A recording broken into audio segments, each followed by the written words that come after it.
Halo, apa kabar semua? Asik sekali ini. Kita bisa ngobrol lagi dengan Bung Rocky, ya.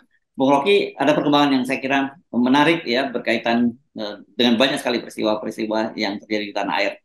Tapi saya kira sekarang saya ajak Anda untuk melanjutkan mimpi, ya, mimpinya mantan Presiden SBY gitu ya. Ini memang kalau di politik mimpi itu bisa berlanjut, Bung Rocky, ya. Kalau kita mimpi ya mungkin semalam mimpi terbangun, ya, setelah itu ya selesai. Nah, yang menarik ini dapat respon dari Puan yang menyatakan bahwa tidak ada yang tidak mungkin gitu ya, dalam dalam politik itu. Nah, itu respon Puan dan sementara Pak Joko Widodo ketika ditanya, ya bagus kata dia mimpi kita kalau kepala-kepala negara mantan presiden itu bisa membangun bangsa itu mimpi kita semua gitu ya. Ini agak normatif lah apa yang dikatakan oleh Pak Jokowi ini. Iya, di tingkat mimpi semua orang jadi bijak gitu. Kalau lagi kalau lagi mimpi. Tapi selalu ada yang mesti kita pastikan tuh. SBY menulis itu dengan pendalaman, dengan kegelisahan batin. Itu terbaca dan kegelisahan itu justru yang dia ingin pupus melalui mimpi tuh. Sementara Puan tentu dia punya kegelisahan, tapi kan orang membaca Puan itu gelisah karena dia nggak jadi calon presiden kan, gampangnya begitu tuh. Demikian Jokowi, Jokowi juga gelisah karena dia nggak mampu untuk menentukan dari sekarang siapa sebetulnya pewaris dia tuh. Jadi kegelisahan Puan maupun Jokowi beda dengan kegelisahan SBY. SBY mendalami keadaan politik yang bisa berantakan di masa depan karena justru ketidakpastian yang disebabkan oleh politiking dari istana. Tapi udah kita anggap aja bahwa Mbak Puan mengerti apa yang diajukan oleh SBY tentu akan ditafsirkan sebagai ya undangan untuk berbaik-baik dengan PDIP supaya pemilu itu nggak ada yang disingkirkan di dalam matematika politik. Demikian juga Pak Jokowi. Tetapi yang lebih unik sebetulnya adalah Jokowi justru menanggapi dengan cara yang lebih normatif lagi tuh. Oh iya bagus juga. Iya tapi itu kan menunjukkan bahwa Pak Jokowi sebetulnya paham apa yang dimaksud oleh Pak SBY, yaitu supaya udah berhentilah cawe-cawe yang mending pulang kampung, kira-kira begitu pesan Pak SBY. Tapi Jokowi nggak bisa nangkap itu, atau dia tangkap tapi dia nggak punya cara untuk mengomentari. Karena itu bilang ya bagus, ya memang bagus, tapi masalahnya kalau udah saatnya pulang kampung ya pulang kampung, jangan nongkrong di stasiun kereta, kan itu maksudnya kan. Oke, sementara saya kira justru lebih interpretatif tanggapan dari Puan. Itu yang saya kira ya, karena dia menyatakan bahwa tidak ada yang tidak mungkin karena orang yang paham dengan background hubungan antara Ibu Megawati dan Pak SBY, paham apa maksudnya dan orang yang tahu kondisi politik sekarang, perkembangan terbaru hubungan antara Ibu Megawati dan Pak Joko Widodo juga tahu apa maksud dari Puan itu gitu.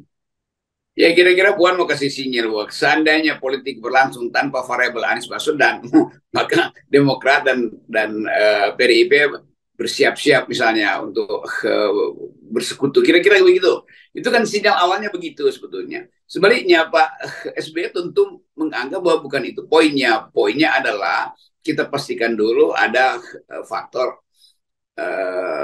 Anies Baswedan di dalam kalkulasi politik. Jadi dua dua isu ini sebetulnya ya karena dibawa pada status mimpi yang memang tidak mungkin atau bahasa Inggrisnya itu attacking the impossible itu, melawan yang tidak mungkin itu. Bagi Puan melawan yang tidak mungkin itu seolah-olah tidak mungkin Demokrat bersekutu dengan PDIP.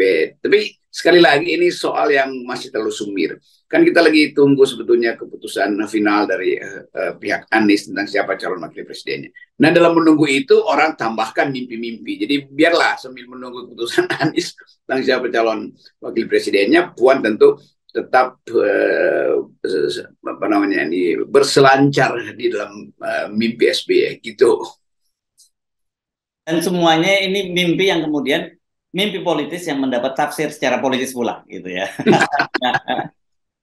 Ya mestinya kita kasih tafsir itu dengan cara bermimpi lah supaya ada persaingan mimpi itu supaya bagus juga kalau Puan kemudian nge-tweet sesuatu yang dia mimpikan, demikian juga Pak Jokowi. Tapi kelihatannya nih mimpinya tinggal cuma satu putaran nih, bukan pilpresnya satu putaran, mimpinya cuma satu putaran di SBY karena SBY harus turun gunung melupakan mimpinya dan mulai mengkonsolidasi diri karena kelihatannya Anies sudah menemukan cawapres dan sudah memerintahkan supaya mulai mengorganisir kegiatan di bawah. Jadi kelihatannya mimpi-mimpi ini berakhir juga pada hal yang konkret. Jadi bangun tidur lalu mulai bekerja karena pihak-pihak yang berupaya untuk menonton mimpi itu juga bosan kalau terus-terus mimpi dan tanpa ada, jangan sampai mimpi itu jadi mimpi buruk lah, kira-kira begitu. Mending mulai kerja. Oke, ada betul karena hari ini saya membaca press release dari juru bicara tim 8 lah gitu ya, juru bicara Anies Sudiono Said yang menyatakan bahwa sebelum berangkat pergi haji, Anies Baswedan sudah mengumpulkan tim 8 dan dia setidaknya menyatakan bahwa urusan cawapres sudah selesai dan silahkan untuk melangkah maju. Saya kira ini yang sangat menarik dan kemudian orang memunculkan spekulasi siapa kalau begitu. Ya ini kita hitung itu sebagai kemungkinan yang masuk akal tuh. Tentu bagi Anies dia lihat pertama posisi partai-partai pendukung. Kalau kita lihat elektabilitas atau apa namanya nih, untuk memperoleh threshold, jelas Demokrat ada di atas Nasdem. Nasdem ada di atas PKS. Jadi kira-kira yang masuk akal itu ya Demokrat. Itu dalam kalkulasi yang masuk akal tuh. Dan memang figur SBY itu jelas sekarang bahkan melampaui Surya Paloh, karena Surya Paloh ada di dalam kegelisahan tuh karena banyak kasus tuh. Jadi kira-kira SBY akan ambil alih isu tentang cawapres ini supaya tidak terlalu mengganggu fokus dari Nasdem dalam menyelesaikan masalah internalnya tuh. Nah, PKS sebagai bagian dari koalisi dengan elektabilitas yang nomor 3 pasti secara pragmatis juga akan paham modeling semacam ini. Jadi kira-kira SBY menganggap bahwa udah beri kesempatan pada AHY, nanti saya akan turun gunung habis-habisan gitu. Jadi kira-kira itu juga latar belakang dari mimpi SBY kemarin tuh. Kita hanya bisa menduga itu dengan cara memaksimalkan analisis rasionalnya. Yang bagian irasional tentu urusan mereka lah. Misalnya soal amplop itu kan irasional. Tetapi yang rasional kira-kira publik bisa nangkap dari awal bahwa Anies berpikir Partai Demokrat punya kapasitas untuk menghasilkan atau mendorong tambahan elektabilitas Anies melalui AHY itu. Lepas dari masih ada kasakusuk untuk membatalkan pencalonan Anies di Partai Demokrat melalui pengambil alihan Partai Demokrat oleh Profesor Muldoko di Mahkamah Agung. Tapi itu juga yang saya kira dimaksudkan oleh SBY supaya oke, semua berbaik-baiklah, nggak usah diganggu-ganggu Partai Demokrat. Jadi saya kira itu konteksnya. Ini kita cuma kasih konteks ya, bukan kita simpulkan. Ya, ya. Tetapi apakah menurut Anda apa yang disampaikan oleh Pak SBY itu menunjukkan sinyal-sinyal misalnya bahwa ini kelihatannya kasus Partai Demokrat di Mahkamah Agung juga sudah selesai gitu, jadi nggak mungkin lah berani Mahkamah Agung melawan nalar publik gitu, juga nalar hukum sehingga memenangkan Muldoko, dan kemudian juga mungkin dengan kemarin pertemuan antara Puan dan AHY yang menyatakan bahwa Puan menghormati pilihan capres masing-masing itu berarti tidak akan diganggu-ganggu lagi oleh KPK Anies Baswedannya begitu, atau seperti apa? Karena saya membaca press release-nya Profesor Denny Indrayana pagi ini juga menyatakan bahwa Anies itu akan segera dijadikan tersangka oleh KPK. Iya, itu jadi conditioning itu yang harus kita duga dari secara keras bahwa dari segi keinginan Presiden Jokowi melalui sinyal-sinyal yang dia terangkan hari ini atau 2-3 hari ini, tetap dia tidak menginginkan Anies tuh. Karena itu dia selalu bilang jangan salah pilih itu ya. Artinya jangan pilih Anies sebetulnya itu yang dimaksud tuh. Dan itu berarti sinyal juga pada Mahkamah Agung yang walaupun independen tetapi tetap akan ada tukar tambah kasus. Jadi hakim Mahkamah Agung akan melihat sinyal hari ini apa. Apakah mimpi SBY itu yang ditafsirkan oleh Jokowi sebagai oke, kita sama-sama bangun bangsa, artinya jangan ganggu lagi Partai Demokrat, mari kita sama-sama bangun bangsa lah. Jadi itu kira-kira tuh. Tetapi itu hipotetis. Yang udah pasti adalah yang bahkan bisa dengan cermat kita bayangkan kalau misalnya sebelum keputusan Demokrat itu diucapkan secara negatif di Mahkamah Agung atau dengan kata lain diputuskan bahwa Demokrat itu milik Muldoko, nah sebelum itu terjadi Anies harus mengucapkan bahwa AHY adalah calon wakil presidennya. Itu yang akan menjadi basis untuk perlawanan nanti. Jadi publik akan menganggap sudah diucapkan AHY, kenapa masih diputuskan Mahkamah Agung bahwa Anies nggak boleh dicalonkan? Kan itu dasarnya tuh. Jadi pertandingan waktu sebetulnya. Saya usulkan Anies ucapkan sebelum Mahkamah Agung ucapkan putusannya. Itu yang akan jadi basis. Kalau udah diucapkan oleh Mahkamah Agung jadi kacau lagi nanti itu. Memang mungkin ada tekanan publik, tetapi momentumnya bisa berubah tuh, dan kekacauan politik bisa muncul di situ. Jadi sebaiknya Anies setelah balik dari tanah suci, haji dulu ya.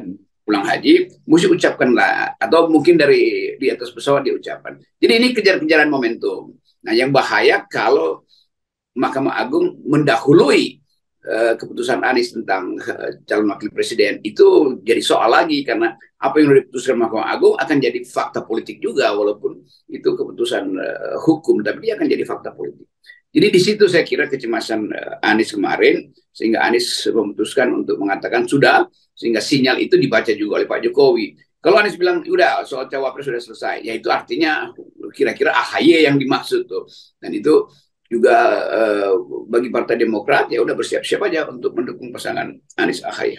Ya, kan ini saya kira memang kelihatannya tinggal dua cara ini ya. Kalau dari sisi politik udah nggak bisa lagi dibatalkan. Ya. Artinya Nasdem yang ditekan seperti apapun juga tetap bertahan, Demokrat juga yang dirayu-rayu bahkan itu juga bertahan, dan saya kira juga PKS juga dirayu juga bertahan. Kan ada tinggal dua pintu hukum, satu dari KPK Formula E dan satu lagi dari Demokrat yang di Mahkamah Agung. Dan saya kira yang berbahaya itu memang yang di Mahkamah Agung, Bung Rocky, karena itu kan final ya. PK itu sudah nggak bisa lagi di challenge lagi oleh PK lagi. Kalau di KPK itu masih panjang prosesnya, masih ada namanya proses pra peradilan gitu yang bisa juga dimenangkan dan itu batal jadi tersangkanya. Kalau toh kemudian terus itu masih ada pengadilan tingkat pertama, tingkat banding, kemudian kasasi, PK, jadi masih panjang untuk inkrah. Jadi dan proses pencalonan terus berjalan. Gitu. Itu pertaruhan terakhir yang disebutkan oleh SBY dalam mimpi. Ya udah Pak Jokowi kita pulang kampung aja lah, nggak usah lakukan intervensi itu. Ini juga sinyal kuat bahwa SBY akan menantang kalau seandainya dia dirampas itu. Dan SBY tahu posisi dia secara moral tinggi itu, karena Muldoko ya namanya buruk sebetulnya tuh. Jadi apapun yang dilakukan oleh istana, kalau itu melalui Muldoko, rakyat akan antipati itu. Kalau kita bayangin, oh yang ambil alih Partai Demokrat Sri Mulyani atau Mahfud MD, itu masih bisa mendua terjadi. Tapi nama Muldoko itu dianggap rampok, itu masalahnya itu. Dengan segala hormat pada Pak Muldoko, nama Anda itu sudah diinsinuasikan sebagai perampok atau apa kemarin begal bahkan. Ya. Dan di belakang situ kemudian orang akan analisis, berarti di belakang Muldoko ada bagian-bagian Demokrat yang faksi yang menentang Demokrat, yang keluar dari Demokrat atau yang dipecat dari Demokrat bersekutu juga. Ini juga akan jadi masalah baru tuh, karena dianggap ya mereka yang udah dipecat ya udah terima aja nasibnya tuh, kenapa mesti pakai Tameng Muldoko yang adalah orang istana. Nah Jokowi mesti tahu bahwa psikologi massa nggak suka pada Muldoko, itu dasarnya kan. Dan dari awal kan orang tahu bahwa dia disuruh Jokowi lah pasti. Jokowi nggak pernah kasih sanksi kok.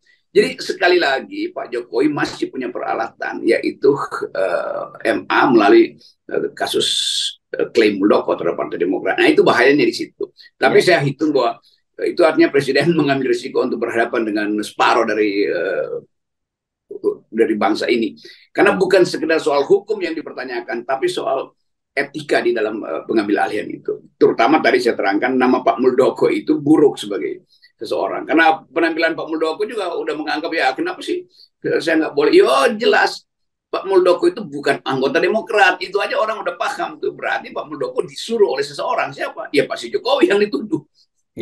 Ya, dan saya kira mungkin terlalu terlalu harga yang harus dibayar Pak Jokowi kalau membackup Muldoko di Mahkamah Agung itu terlalu berat mungkin. Tapi yang justru pintu yang terbuka kemungkinan jadi tersangka Anies di KPK begitu ya, Bung Rocky, walaupun saya bilang ini prosesnya masih panjang gitu. Ya kalau tersangka KPK memang panjang, tapi itu ya bisa aja, tapi pun orang pakai parameter yang sama juga. Kalau Anies tersangka ya, itu berarti Ganjar juga tersangka, itu berarti banyak orang yang juga harus tersangka. Mandalika, jangan salah Bung Rocky, ada kasus Mandalika yang rugi. Jadi perbandingan itu memang itu akan ramai, tapi justru dengan cara itu panggung KPK akan dimanfaatkan oleh Anies untuk kampanye, kira-kira begitu. Jadi dilema itu ada di situ tuh, pakai KPK oke, itu jalur hukum, tapi itu jalur politik. Anies setiap hari akan ada di media massa dalam soal itu. Dan pertandingan moral publik itu kelihatannya tidak akan memenangkan KPK, karena KPK dianggap juga peralatan presiden. Kan di situ sialnya. Jadi cawe-cawe presiden akhirnya menjebak dia sendiri itu. Dan itu kemudian orang banyak sekali menyoroti tadi ya etika publik Pak Jokowi yang terus-menerus menyatakan jangan salah presiden, dan orang tahu kemudian yang dimaksud untuk Anies kan gitu. Padahal kemudian orang nafsirkan ini sebenarnya bukan ngomongin Anies, tapi ngomongin diri sendiri nih, pengalaman pribadi dari Jokowi. Jangan diulang-ulang. Ya. Yang mesti kita ulang-ulang adalah prinsip yang dengan bagus diterangkan oleh Pak SBY lewat mimpi itu. Udahlah, kita balik pada kesepakatan bahwa mereka yang sudah selesai berkuasa jangan ikut campur menentukan masa Ya. depan. Biarkan rakyat itu menentukan diri sendiri. Karena prinsip kita kedaulatan rakyat, bukan kedaulatan mantan presiden. Itu beda lagi. Ya, ya, ya. Oke, baik, terima kasih Bung Rocky. Tetap 0%. Ya. Nah, ini dasar kedaulatan rakyat nih. Coba dari awal nol, nggak ada kekacauan hari ini. Yes. Oke, terima kasih. Yes.